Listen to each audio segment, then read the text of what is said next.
Now, in a big statement, United States President-elect Donald Trump has now called for immediate ceasefire in Europe. He has said that Putin should act and China should help in establishing peace again.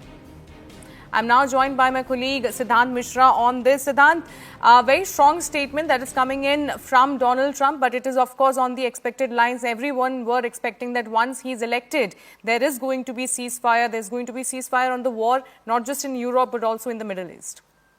Well, look, Sharon, scenarios have changed 360 degrees after the fall of Assad regime in Syria.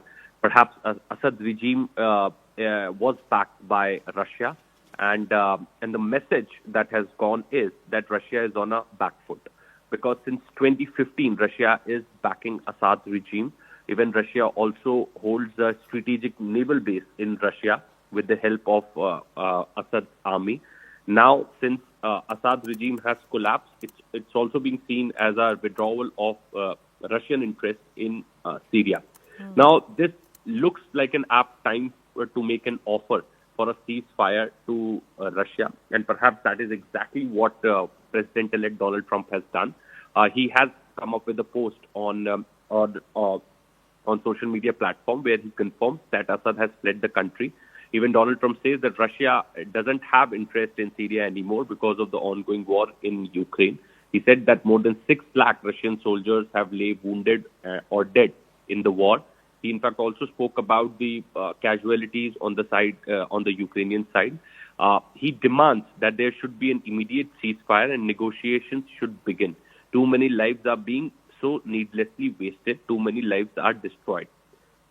President Trump also writes that I know Vladimir very well. This is his time to act. And in fact, President Trump also makes an offer to China that China can help. The world is waiting.